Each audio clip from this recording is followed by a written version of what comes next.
Thank you, everyone, for joining us for this week's webinar on managing operating costs and process automation. My name is Kenan Rooney. I'm going to be the facilitator today. Know that today's program is being recorded. And if you could submit your questions or comments in the chat, I'll be managing those questions and sharing them with the panelists as we go along. Know that if you're looking for CPE, you are receiving one CPE credit for this live session. And to get that credit, you have to stay for the whole webinar, as well as answer at least 3 of the polling questions that we'll be having during this presentation. Your certificate for CPE will then be mailed within 2 weeks. And we also will be sending a survey after this, requesting any feedback that you have or any ideas for future webinars. So thank you for joining us. Today we have 3 presenters. I'm going to let you read who they are, but all of these gentlemen, Tim Eng, Mikhail Gorbatenko, and David Hullum, are part of RGP's revenue cycle practice and our healthcare practice. And so they'll be able to really give us insights on what this topic is about around really cost and looking at automation opportunities within revenue cycle. So with that said, I'm going to turn it over to Mikhail to go over the agenda. Thank you, Kenan, and welcome. We are happy to have you here and have an opportunity to share our thoughts when it comes to a systematic approach for reducing revenue cycle operational costs. We start our discussion in defining what are the components of our approach, and then we dive in a little bit deeper into our 3 main components, which are prevention, automation, and workforce management. We share our best practices in a case study we've seen on the client side. With that, Kenan, let's dive in. We're going to start immediately with a polling question. So the first question, I'm going to enable the poll.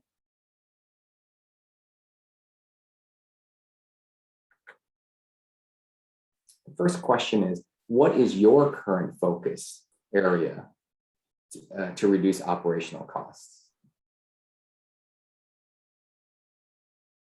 Automation, outsourcing, system integration and optimization, process improvement, and people management. I'm sure some of you want to check more than one box. There we go. Automation is really the key that a lot of people are looking to come in here on. So thank you. We'll go ahead, Mikhail, next slide. Perfect. Before we dive into details into our topic, I want to take a moment and share our philosophy or approach to revenue cycle. We view revenue cycle as 3 interdependent but separate components. We're talking about patient access, commonly known as a front revenue cycle, and counter documentation, commonly known as middle, and then patient financial services, sometimes referred as back revenue cycle. Those 3 areas are very independent or succinct, separate areas, but the actions that happen in each area are so integrated and impact each other. So in order to comprehensively improve or optimize revenue cycle, you have to have a view of how those all 3 areas interact and impact each other. When you think, when we work with our clients, commonly, when they ask them, what do you want to achieve out of revenue cycle? 3 things pop up almost all the time. I want more cash, I want to do it cheaper, or I want to improve reduce my open AR. And this is why we develop our comprehensive approach. Today we are talking about approach to reducing revenue cycle costs through automations, prevention, and workforce management. 2 weeks ago, we had a seminar on revenue leakage, how to identify money you leave on the table and what you can do about it. And a week ago, David conducted a seminar on how to use analytics and data to manage your denials more successfully. In addition to comprehensive approach, we offer our clients point solutions to solve problems that impact in one or more areas. With that, let's dive into our topic. So what does it take to run the cost-efficient revenue cycle operations? First of all, the starting point, in our opinion, is to talk about prevention. If you don't have to touch it, or you don't have to work something, account or an edit or denial, you are not spending money or your resources on doing that. So the first time, if somebody asks us, what can we do to reduce our operating costs? We start thinking about what can we do to prevent particular activity from happening. And the two most common areas where we find prevention, the most successful approach is either denials or credit balances, as for example. And very often actions that happen in the front or middle revenue cycle impact the type of denials you receive, and things you can improve in those areas may reduce or prevent denials or credits from happening. And just a few examples. Unfortunately, not every area of revenue cycle can be prevented. There are things that have to happen. And if that is the case, the next area we're looking for to reduce cost of revenue cycle is, can we automate certain steps or certain processes in full or partially? An example of automation you can find in a computer system coding, where software examines medical records and does a preliminary coding, and the coder validates or approves and releases claims for billing. Another area for automation is payment posting. The goal is to remove all the manual or paper documentation of EOBs and enroll them payers into the EFT or ERA process to reduce manual touches. Another interesting area that happening recently where automations played a key role is a call center. From using IVR technology, optimizing your IVR, or conversational AI, you're trying to deflect number of phone calls coming to the call centers. An example would be scheduling, which can be very scripted and or prescriptive, how appointments can be scheduled through conversational AI. It can be done without human intervention. Another example for automation would be providing self-service capabilities to your patient, either to make a payment or to provide a COB information that needs to be submitted to a payer to process their claim. So those are just a few examples where automation of a full process or partial process provides significant improvements in the cost area. And the final step, if you can't prevent or automate, you have to you have to work it with your team members. You have to look at the optimizing your teams. We call it FTE leakage, and we talk about the areas where it happens, for absentees, types of absenteeism, and how you prevent it from happening. Another area of FTE leakage is productivity. What happens, how you can work with the team members to improve their productivity, and another area is ineffective touches, or touches that produce no value in resolving an account. So that is our approach on how to reduce operating costs in revenue cycle without impacting performance or impacting your team's morale. So let's dive in on the prevention, our first step. And Tim, it's all yours.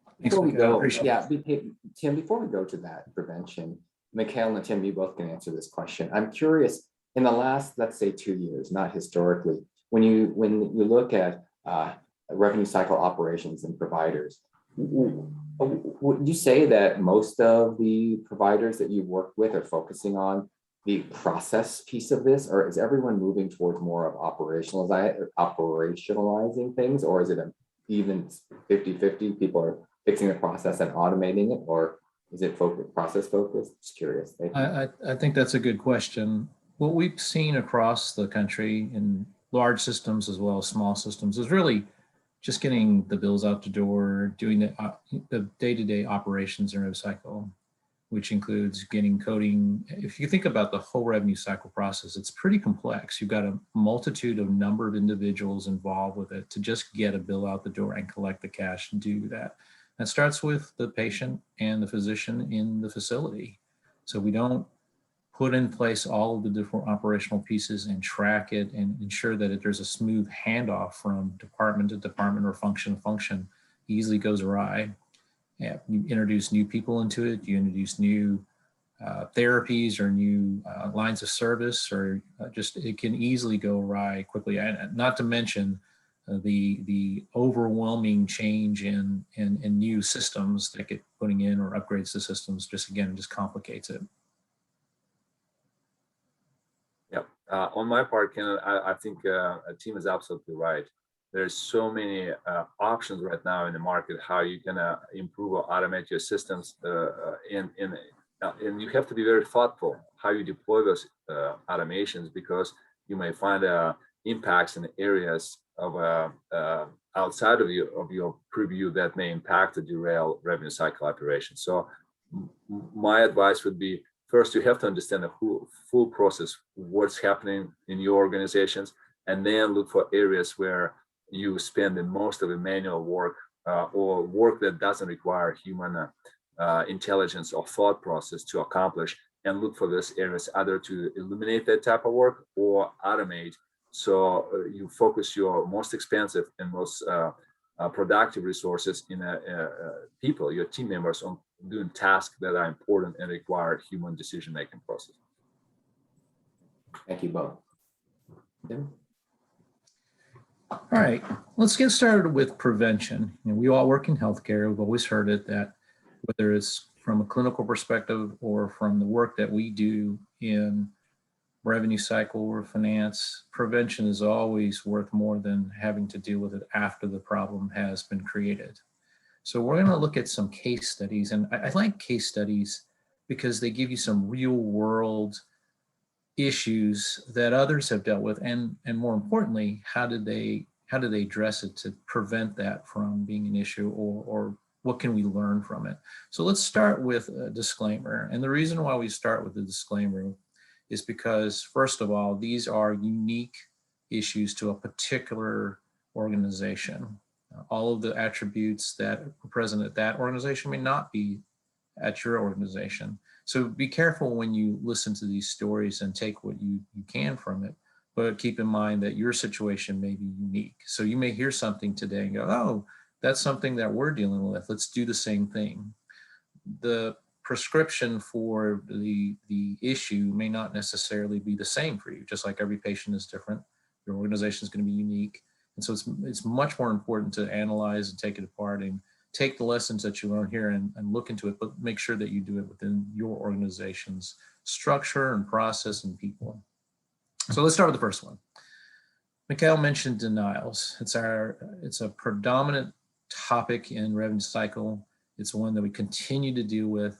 So how can we use a denials example for how we can address prevention as one of those techniques? So let me tell you the story behind this first before we get into the actual information related to how to resolve it. So this particular provider is a national provider, multi-billion dollar net revenue, and they basically try to solve the issue of increased denials by basically putting more people on the process. They basically recruited individuals from follow-up, they recruited individuals from revenue integrity, they recruited individuals from billing, and they put them into denial management teams to solve the problem of preventing denials. They also broke them up further by including clinicians like nurses and medical coders as well to address the clinical denials, and then they kept the CBO type folks, the collectors and the billers, into the technical denials. But the challenge with that is that the FTE count rose, but the number of denials didn't. It actually increased over the time. So the return on the investment wasn't very good. And it wasn't the issue that there were not good people. There were great people, but what the problem was is that there was no analysis that they had started with to really understand what were they dealing with in order to make sure that the denials that they were trying to resolve were the correct process to resolve them. And so let's get into what I mean by that specifically. Most of us who work with denials start with an 835 and we do our analysis. We break it up by the denial codes, and then we shepherd those individual buckets of denials to different groups. So we'll split them between clinical and technical denials. And then within that, we look at the code, the denial code, and determine, okay, this is a medical necessity issue. Let's move it to that team. This is an issue related to no pre-certification. So let's move to that team. Now, the challenge with that is if you look at it purely based on the code, the denial code, you might not be seeing what's really all there. And this is what I mean specifically by that. The initial denial code that comes through on the 835 may not actually be the reason for the denial. And most folks would say, well, then why did they issue a denial code? It's a really good question. And the reason is because, for a variety of reasons, payers basically choose denial codes to closely align why they're denying it, but not always. I'll give you a couple examples. There is a Medicaid plan, I won't say who it is, who basically used one of these codes that really had nothing to do with the actual denial, but and the code was pre-certification. So they used a pre-certification as a default when they basically, these were claims in which the routine charges were going to be reimbursed, but not the ancillary. However, with the 837, they had to, the provider had to, they're required to put in everything, both routine and ancillary charges in the 837. So when it got denied, the whole thing got denied, but it got denied for just a default, which was just pre-cert, which just didn't make any sense at all. But this is just what this Medicaid plan decided to do. Now, afterwards, what happened is they did basically have the provider resubmit, and then they proved and paid for the routine charges. But this is an example where when you first read it, you can't make an assumption that everything that falls into the buckets that you're looking at is exactly the reason why. You have to go back and look and analyze not only the data, but really going back and saying, okay, let me look at this bucket of denials by this code. How many of these, what really was the reason? Was it really the reason that's stated on the denial code, or is it something different? Did we still get it denied? Did we not get it overturned? Do we have to appeal it? What really happened? And do we see a common pattern by payer? Because that's probably the most important thing, is if you see a particular pattern, and this pattern may not be something that lasts the entire time. There's another payer who's a commercial payer, and again, just to not denigrate anyone, we won't say who it is, but for a period of time, for a few months, and this was during the height of COVID, they denied everything in a particular code category, which was medical necessity. Didn't have anything to do with medical necessity. So a lot of time got wasted by the clinical folks who were looking to this when they realized this wasn't a medical necessity issue. Unfortunately, this was the case that the payer had made an upgrade to their system, and it affected this code, and just was the claims were getting routed to the wrong code, and it wasn't caught until a couple months later. So again, it's important to, before you get started on your work, by just throwing more people at it, to really analyze and go, okay, what's going on? And it doesn't just start and then you turn your denial teams over. You have to constantly do that, because as you know, in this business, complexities continue by new therapies and new drugs. But just on the provider side, there's a number of things that happen. But just as importantly, on the payer side, a lot of things happen too. They also do upgrades. They also hire new people. They also change their processes. So constantly have to monitor and look. And we'll get into where automation is really important in helping to leverage the resources, the FTEs. Automation is very important on this. And so the analysis automation, but that's what we start with denials. So let's go to the second one. A quick question for you. In this analysis that you did, or in this initiative, was this just a massive Excel spreadsheet? I mean, when you started doing that's a good question. So you can definitely dump this into an Excel spreadsheet and basically do pivot tables and look at it. In our case, what we did was we didn't do that. We used a database instead to analyze this, and actually it was We had a really great programmer who skilled at taking large volumes of data and being able to analyze it in the particular, cuts and slices that we wanted to do much more efficiently than Excel. It's a good question.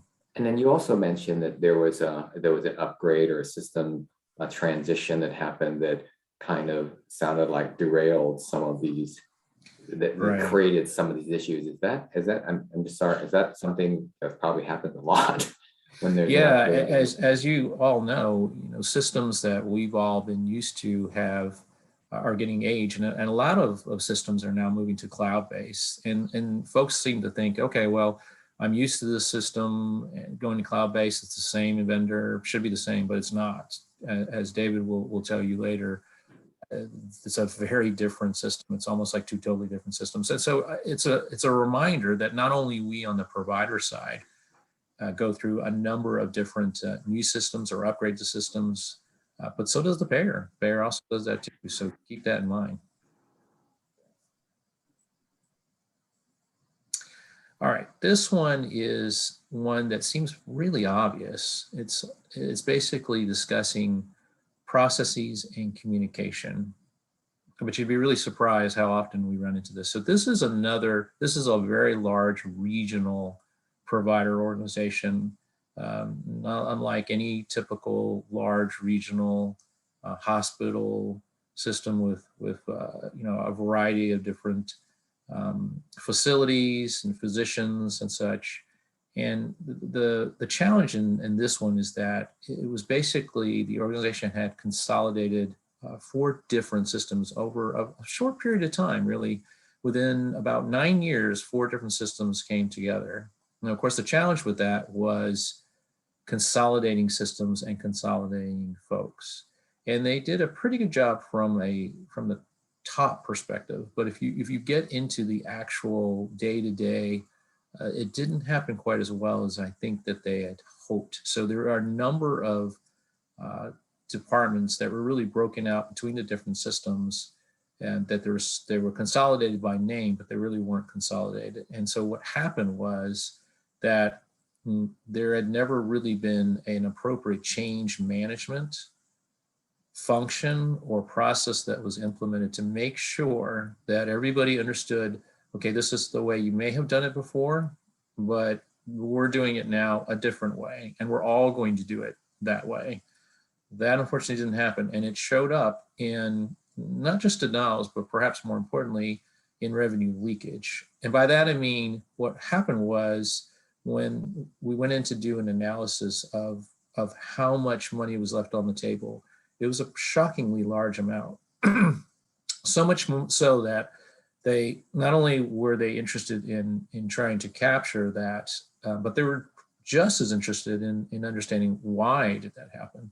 So this is really the story of why that happened, and understanding how organizations like provider organizations that are out there who have similar stories, which they've consolidated or they have acquired, even if it's just acquiring physicians for a practice, you'd be surprised how much is misunderstood about change management that needs to happen up front or shortly thereafter to ensure that there's a seamless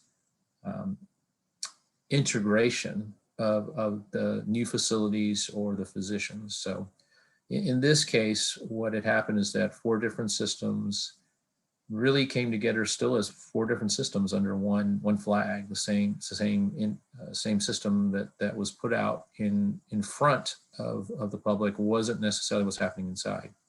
So let's go break this down a bit further. Key in this was, one, the handoff process. This is a case where individuals who had come from one organization just handed off their job once it was completed to another function and didn't really follow up whether or not that done. So in other words, specifically here, that the different departments, once they had filled out all of the appropriate paperwork online from a documentation standpoint, it was then coded, and then revenue cycle was supposed to pick it up. However, one of the organizations had built in revenue integrity between those two functions, between revenue cycle and between the charge capture and the coding in the actual units themselves. So that remained. No one told the revenue integrity that they needed to join the new revenue integrity group. And so what happened was a series of claims got stuck in the work queues in revenue integrity, and the management had changed, and no one had told anybody that both the process had changed and that they should have updated the system to reflect that new process. So a number of claims basically just went dead because nobody knew about them until actually we looked at it and said, hey, you're missing quite a bit of revenue here, and it built up over time. So it started as a trickle, but it ended up being a dam effect because over time, and this was about 8 months into it, when this was finally uncovered, it resulted in millions and millions of dollars of lost revenue and ultimately lost reimbursement. So it can't emphasize enough that, again, starting with change process, but ensuring that you have effective communication about new processes, about what the expectations are, and by ensuring that there's clear communication, that there's a clear understanding. And this also goes back to the analysis we talked about before. If you don't analyze what you're expecting to happen with the integration of 4 different systems or the integration of a new physician practice, and you're not, if you're expecting something to happen and it doesn't happen, and you don't question why it doesn't happen, then you won't find a problem until it becomes a fairly large problem. So this is something where you just have to stay on top of. And the nice thing is now there's a variety of automated tools that can help you. That's both built into EMRs and other systems, as well as ones that you can basically lay on top of that. And again, we don't have the time to basically go into every type of tool, but there is some great tools. And if you want to talk more about it, we certainly we can do that offline, or we can do that through the chat for the questions. But 2 other things I want to emphasize before I get off this, or 3 other things, is walk around.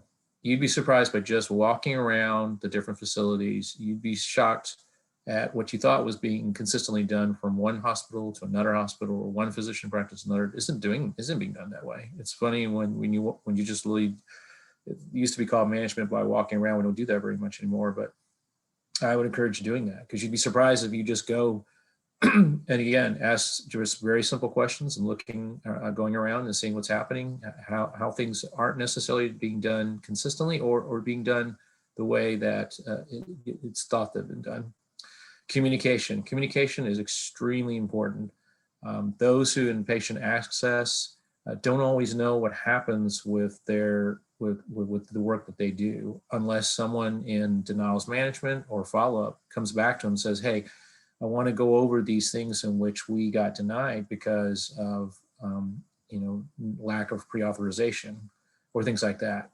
Again, communicating from the back end to the front end or back to coding really is helpful for those folks to understand, okay, what did I not do? Not because they were bad people, or because they weren't wanting to do the same, doing the best in their work.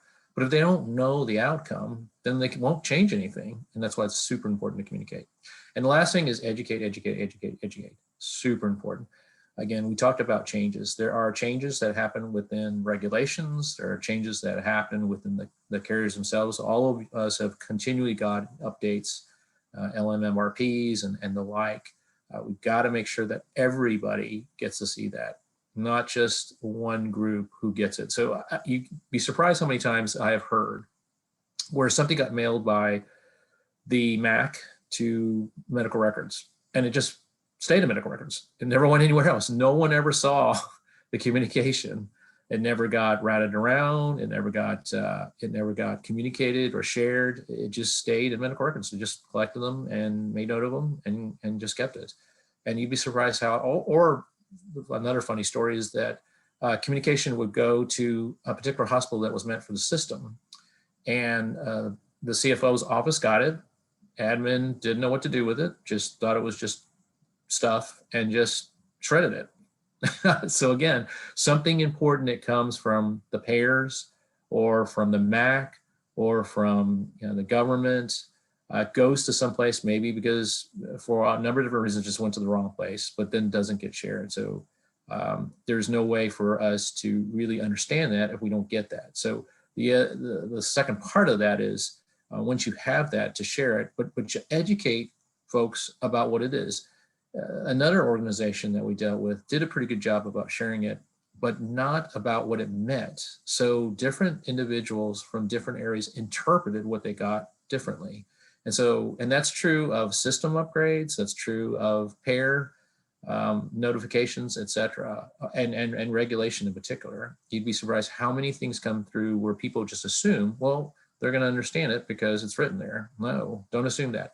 First, you want to make sure that you get a clear understanding of what it is, and then that, whether that's an education group or if that's the compliance officer or whoever that is, or the VP of Rev Cycle or whomever, you've got to make sure that everyone understands. Give them a chance to ask questions, make sure that it's crystal, and most importantly, that how it applies to their particular job, because it's going to be different for everyone. So that's that example.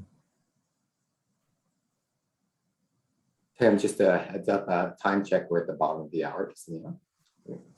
So this one I'll go through fairly fast. This is one where great systems, again, I won't name all the systems, but great systems, especially the WorkQ system, really great system, great partners in that. And the companies sent folks over to help train everybody and et cetera. But what happened afterwards is that folks basically, once they got trained, really didn't go beyond what they specifically got trained on. So they didn't necessarily understand the tool. And when I say tool, I don't mean just the WorkQ tool or the EMR tool. I'm also talking about just plain old Excel, et cetera, especially Excel. So a lot of times, even today, a lot of things still get shared within Revenue Cycle just by Excel spreadsheets. And as you all know, if you work with Excel spreadsheets, one cell that didn't get a formula updated can just make everything go awry, but you can't necessarily tell. And in this case, what happened was the person who was maintaining the Excel spreadsheet didn't really understand formulas and didn't know how to do pivot tables. So didn't realize that she needed to update those, or even just did a reasonableness test to say, okay, does the new information that I basically put in there, did the outcome come out the way I expected it, and just to test it. So again, all the great technology in the world won't do you any good if you don't understand it and you don't update it appropriately. So just make sure that you use these tools appropriately. And as I said at the beginning, the best calculator in the world is useless if you only use it for just a couple things and you don't really know the true use of a calculator for anything beyond just adding and subtracting. So technology is a wonderful thing, but it is very much garbage in, garbage out. If you don't understand how to use it, if you don't understand how the system basically works beyond just your job, beyond what you do, then you won't get the most out of it. All right. All right, those are our examples. Thank you. Next polling question, putting it up here. What method does your organization use to prevent operating losses? Train staff to manage costs in their areas of responsibility, use automated tools to identify cost over budget, held to results of a periodic budget to actual analysis for each area of responsibility, no formal method utilized.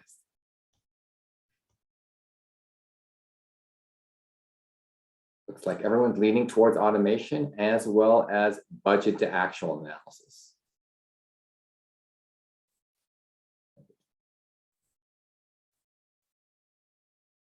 David? Thank you, Kenan. So you've heard our previous two panelists, Mikhail and Tim, talk a lot about process improvement and technology and automation. And so we really want to kind of take a deeper dive into automation and provide you with some of our opinions and our thought processes around automation. Next slide, please, sir. You can click, yeah, there you go. So when we're utilizing digital technology to correctly execute and govern a process without human intervention, we're talking about automation, okay? And I think what happens is we take automation that we already have for granted, and we don't realize that there are some instances of artificial intelligence and robotics in the applications that we use today. Next, Kenan. So the first one that we want to talk about is electronic healthcare applications. So these are your electronic health record systems, your EMR systems, anything that you're using related to PACS, laboratory information systems, things like that. Those are automation. Okay. Number two is artificial intelligence. And we'll get into the definition of artificial intelligence, but I think once we start to define and look at AI, you'll understand that there are two very distinct different tracks related to AI. One of them you're probably already using, you don't even realize it, but we'll get into that in just a moment. And then finally, last but not least, is RPA, robotic process automation, or the buzzword that everyone likes to use is bots. I would like to offer an observation. The last two, AI and robotic process automation, have seen a big push recently. What I would submit to you is that, you know, a lot of times industries will create buzzwords and technologies and opportunities, but I think sometimes they're not fully baked whenever they enter the market. And I think some of our clients have experienced some of that, and we'll talk about the reasons why. Next slide, please, sir. You clicked it one more time. So the most important sources of automation enhancements are your already installed healthcare applications, okay? If you see on the graphic, we're talking about laboratory information systems, we're talking about claim scrubbers, your ancillary care applications. So if you do radiation oncology or hematology oncology, those ancillary care applications contain a lot of automation, okay? Cardiac care systems, fully self-contained cardiac care diagnosis treatment systems, your pharmacy dispensing systems, and then obviously your PACS, right? Those all intersect or should intersect with your electronic health record at some point. And there is a huge amount of automation that exists in every single one of these systems. And what we would say is that combined, there is an unbelievable amount of automation in these applications that are already installed. Next. So these systems were created because of automation, right? If we go back 20 to 25 years, when we start thinking about the first electronic health record applications and what they did, we were automating those transactions, right? The beautiful part about existing electronic healthcare applications is that you've already bought them, you've already procured them. There's really no further investment in technology required. What you have to do is harness the power of the workflow and the controls that already exist inherently in these systems. The implementation methodologies for electronic healthcare applications don't really allow the buyer or the purchaser to really take advantage of that. It's a discovery process that takes sometimes years to go through, and it's kind of a trial and error type situation. So it's important to understand those configuration opportunities and where those controls are. Finally, much of the process automation, as I stated, is not implemented.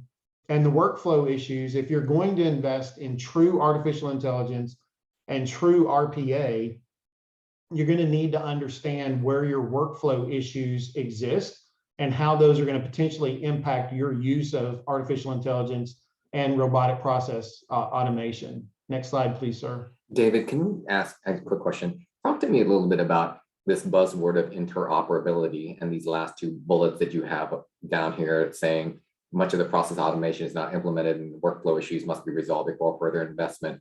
I'm curious because interoperability right now is such a, like I said, big buzzword. Talk to me about, can you connect the dots here? Yes. And I appreciate the question, because interoperability, it can be one of the worst terms that your organization has, or it can be one of the best. And it really depends on where you are on the scale of interoperability. As I said, harnessing the powers of these healthcare applications is really the key to successful integration of these systems, which is the definition of interoperability, okay? It's really knowing and understanding the full scope of operations for each one of these, and then how they enhance one another as you combine them.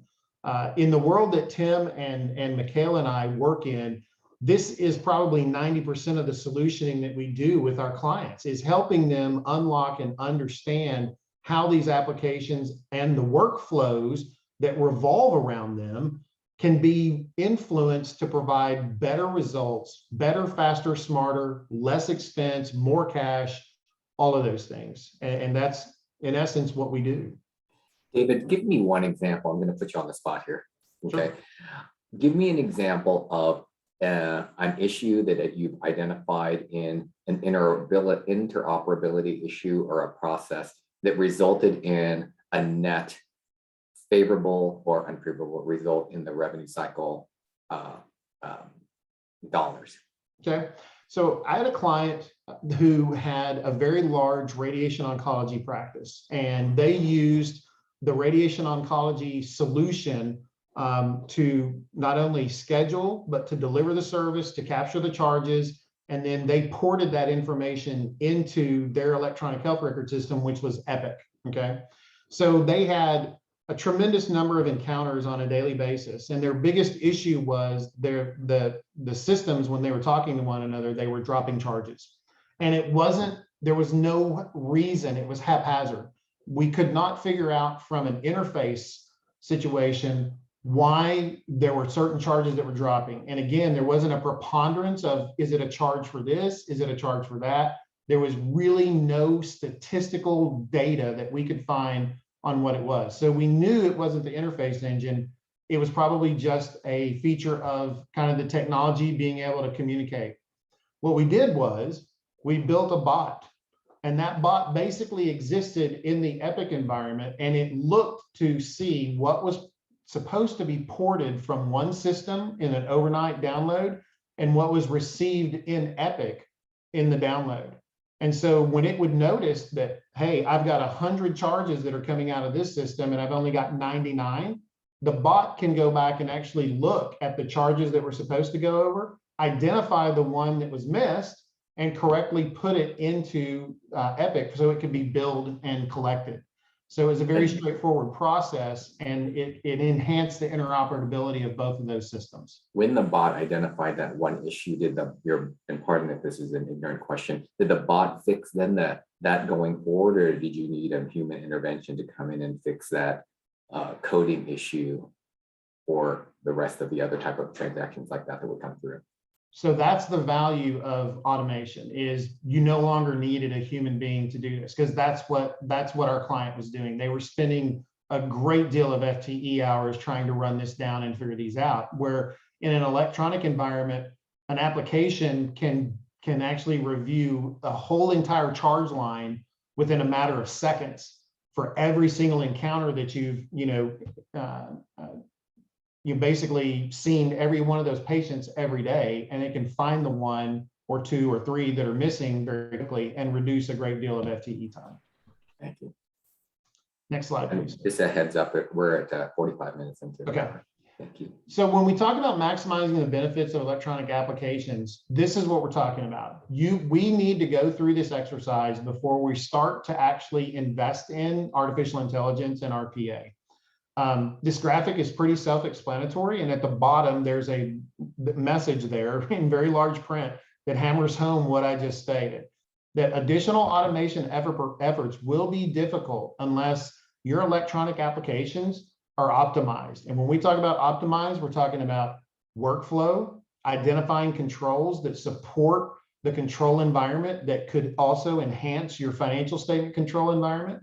We're talking about making sure that all your people that are involved in the process have enough education and training on the workflow in order to actually execute the process and have it be successful. And then again, one area that's not very often talked about is the problems that are created in the workflow related to unauthorized access. We have people in these organizations that have the ability to execute transactions up and down the chain, and they have literally no idea how some of those transactions that they are executing affect the workflow for everyone involved. Next slide, please, sir.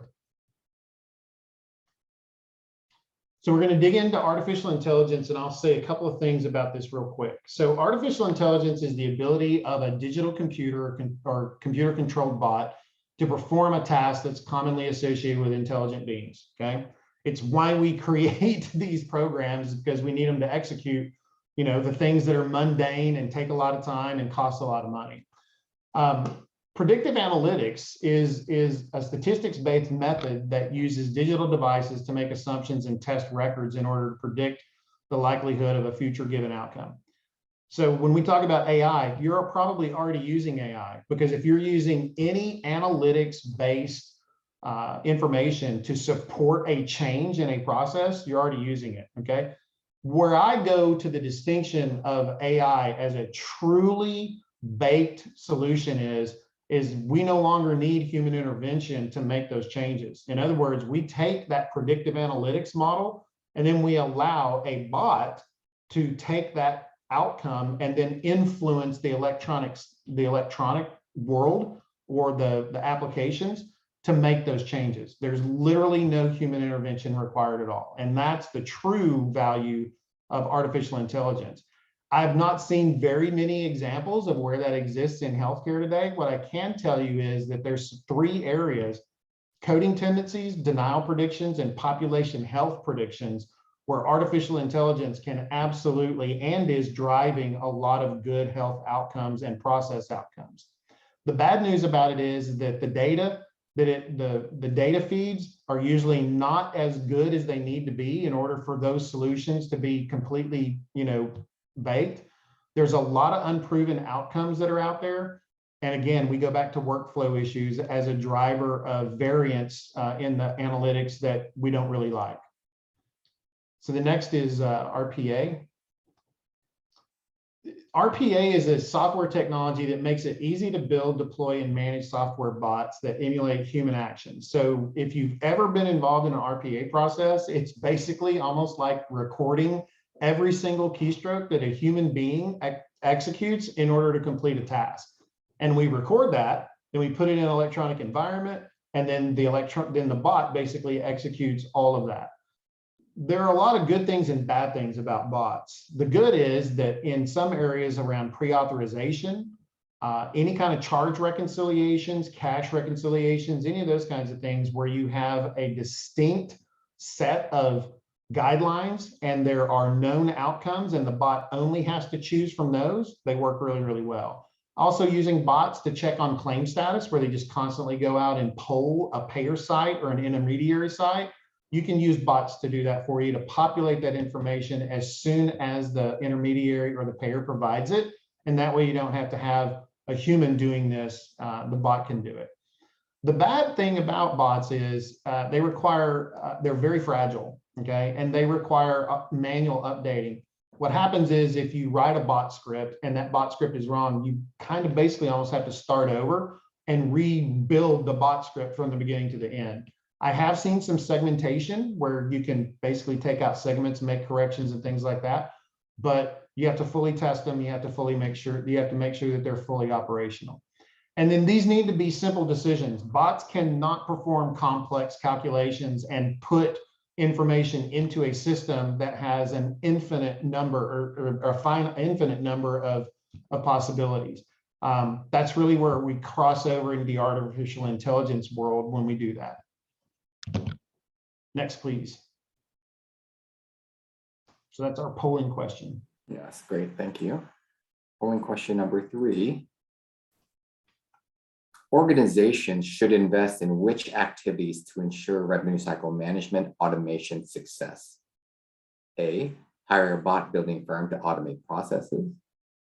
B, maximize the process of existing applications. C, invest heavily in a data warehouse.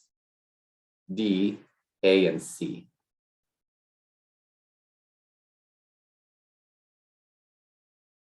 David, you might want to clarify a little bit more of this question. You're on mute. Yeah, in what way? Is this the right answer? The answer is B. B, okay, there we go. All right, maximize the process of existing applications. Yeah, because the central thesis around automation is that your processes and your workflows really need to be, you need to work out the problems and the issues of that before you're actually investing in building bots and a data warehouse. Thank you, David. Mikhail? Yes. Well, Kenan, let's go to our first slide here. Let's talk about FTE leakage of workforce management. You probably ask yourself, well, how do I know if my team is productive? Or what productivity should I expect out of my team? The most common calculations we see is you take number of people, multiply by expected daily production. So if you have 10 people who do denials and you expect them to work 45 denials a day, you expect the team to produce about 450 denials, and you use a day, and you use that information to build your staffing model. More advanced organizations understand that people do not show up to work every day. They take vacations, PTO, and they may add, I call it an absentee factor. The most common factor is either a guess, around 15, 18, 20%, or they look at their vacation PTO policy to see how many days they allow staff and then calculate from there. However, what we found, it's typically not enough to understand or measure your team effectiveness. This is why we develop a formula you see on the screen, which incorporates your productivity, wasted touches, and productive hours to calculate what the effective output of your team is. So let's start with productive hours. We just talked about, we do have an absenteeism in our workplace. However, it goes beyond what commonly known as PTO vacation times. As you know, people go on the FMLA all the time. They call in or no show to work. If they at work, you may use their time to conduct meetings, trainings, coaching sessions, and so forth. And then now, especially in the current environment, and everybody works from home, IT system stability also impact productive hours. So if you have connectivity issues, VPN issues, or systems being down, production system being down. So if you look at all of this pieces I call absenteeism or shrinkage, FTE shrinkage, the number most commonly in a fairly well-run organization is around low 30 to 33, 35%. So you are losing about 30%, 35% of your time by people not physically present or able to work. In some organizations, for example, we had a client who during a COVID time last summer, they experienced absenteeism close to 50%. So basically half of your workforce is gone. And if you're counting in your productivity goals or productivity expectations for that team to be present at full or in some kind of smaller reduction capacity, you're going to misjudge your team production output. So the next area we have to understand is production per hour or your productivity goals.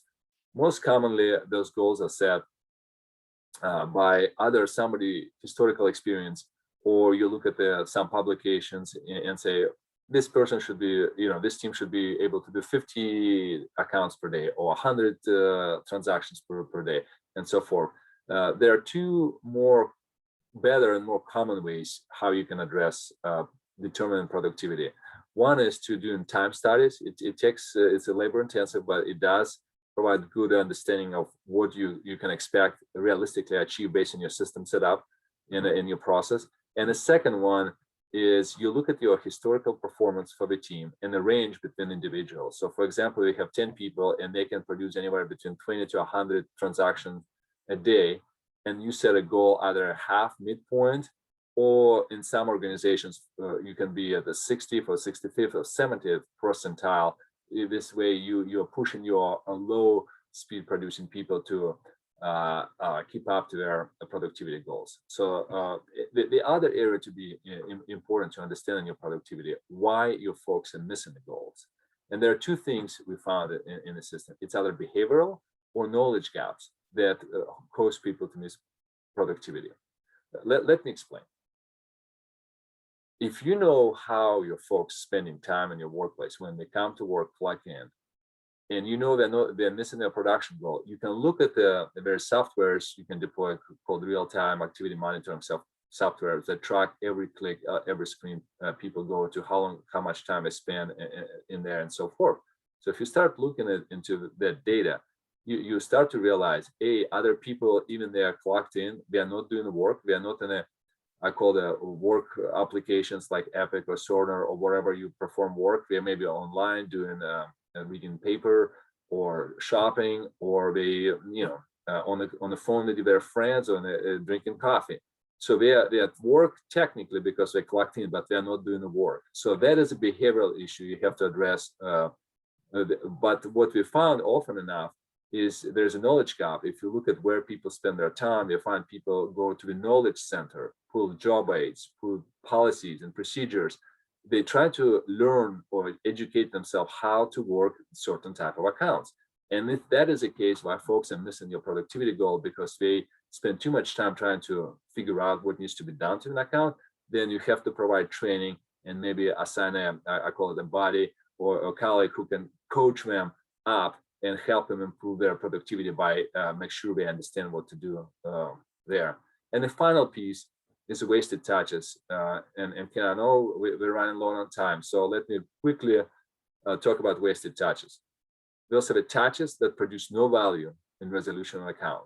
So folks may get a productivity credit because they open an account in their work queue, but they did absolutely nothing to resolve that account. And the example of wasted touches would be they do routing. They look at account and they route to next team, coding, patient access team, or denial, complex denial team, or create balances team. So the routing is incorrect. So you're wasting people's time to do it for you.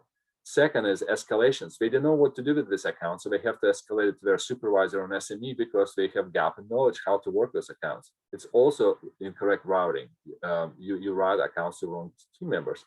And then finally, if you have also routing issue, for example, you have sent an appeal a week ago, and now it's back in the queue for somebody to look at all. It's too soon for anybody to do anything. So by the time person realizes that it's too soon to do it, they wasted time. They did nothing to resolve an account, and they get a productivity. So effective touches could be a big area where you have to look at to understand where you have FT leakage. So Ken, I'll give you on the next slide an example. So to kind of give a real taste what it means. If you look at this real life example, there's a team of high performing, a team of 90 FTEs.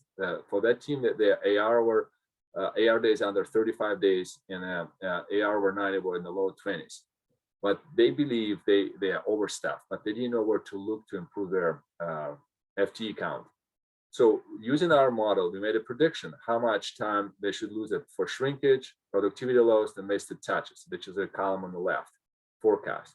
When we tracked it for a month, we discovered that basically what this slide tells us, out of 90 people, they get 27 FTE of work in a given month.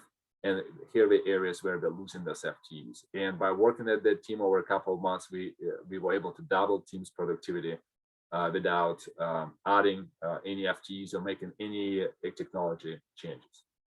All right, Ken, I know at the top of the hour, so let's finish it up. Yeah, let's go to the key takeaways here. Yeah, the key takeaways here, first of all, the pressure to reduce cost is not going anyway. And it will be part of our life. And you better be, it's better be proactive to identify areas where you want to go after, rather than get a number from the CFO saying you have to drop cost by 10% and then you struggle. By strategically applying what we discussed, being proactive, automations, and workforce management, you can reduce cost without impacting your performance. And more importantly, without alienating your team. Because if you start making overtime mandatory, weekend work mandatory, you're going to start losing people. And it's important. Be strategic. Don't do everything at once. Most likely, it will require an investment. And if you have questions or don't know what to do, raise your hand and ask for help. It's very hard to do both, reduce cost and improve performance without any help. Kevin? Top of the hour. Thank you all. Thank you, Tim, Mikhail, and David for this very thorough presentation. If anyone has any questions, please reach out to RGP. Of any of those folks, you can see their emails here or email us at partner@rgphealthcare.com. Thank you again for your time, and have a great day. Let's stop the recording here.